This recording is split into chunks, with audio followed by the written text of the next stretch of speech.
الحمدللہ رب العالمین وبہ استعین واشہد ان لا الہ الا اللہ وحدہ لا شریک لہ واشہد ان محمدا عبدہ ورسولہ اما بعد۔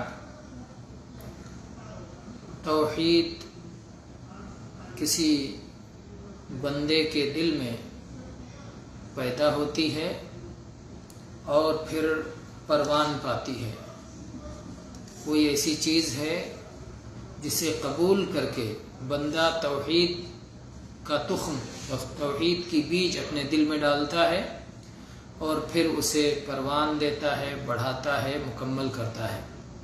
اس کے مقابلے میں کچھ چیزیں ہیں جو توحید کو کم کرنے والی ہوتی ہیں، جن کی وجہ سے توحید گھٹتا رہتا ہے اور توحید بعض چیزوں سے ختم بھی ہو جاتا ہے، پوری طرح سے نیست و نابود ہو جاتا ہے، مٹ جاتا ہے، توحید کا وجود ختم ہو جاتا ہے بندے کے دل سے، اور وہ توحید اللہ کے ہاں قابل قبول نہیں رہتی بعض چیزوں کا ارتکاب ہو جانے سے۔ تو کیا چیزیں ہیں؟ وہ کیا چیزیں ہیں کہ اگر ایک بندے کے یہاں موجود ہوں تو اس کی توحید ختم ہو جائے گی اور وہ پوری طرح سے اللہ کے دین سے باہر ہو جائے گا، یعنی اس عمل کی وجہ سے کافر اور مرتد قرار پائے گا۔ وہ کیا چیزیں ہیں؟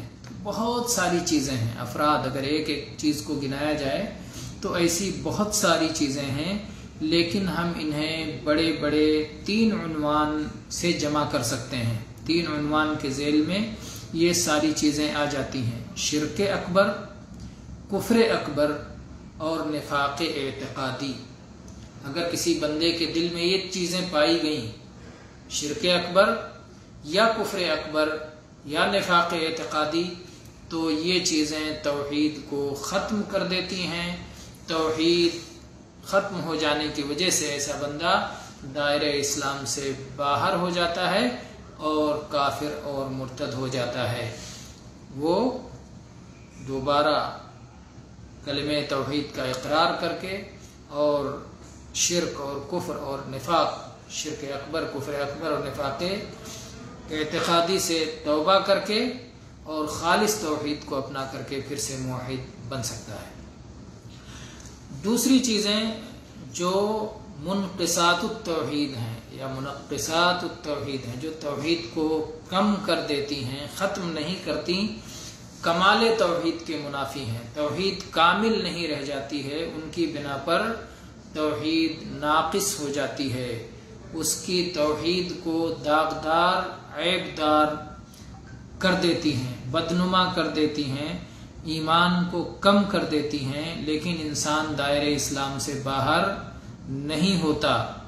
تو یہ کیا چیزیں ہیں جو چیزیں توحید کو کم کر دیتی ہیں؟ وہ کون سی چیزیں ہیں؟ یہ وہ گناہ اور نافرمانی کے کام ہیں جو شرک اکبر، کفر اکبر اور نفاق اکبر کے درجے کو نہیں پہنچتے، نفاق اعتقادی کے مرتبے کو نہیں پہنچتے، لیکن وہ بڑے ہی نافرمانی کے کام ہیں۔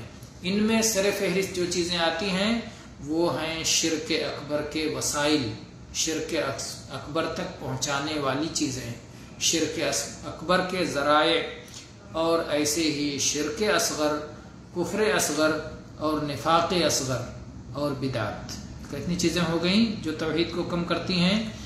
شرک اکبر کے وسائل، شرک اصغر، کفر اصغر، نفاق اصغر اور بدعت، یعنی کل 5 چیزیں ہیں جو انسان کی توحید میں کمی کا واضح باعث بنتی ہیں۔ تو ان چیزوں پر انشاءاللہ ہم اگلے دروس میں گفتگو کریں گے۔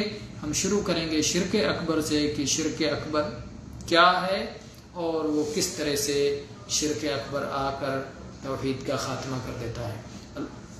اللہ تعالیٰ نواقص توحید کم کر دینے والے اور توحید ختم کر دینے والے ہر طرح کے شر سے ہم سب کی حفاظت فرمائے، آمین۔ وآخر دعوانا ان الحمدللہ رب العالمین، صلی اللہ علیہ وسلم۔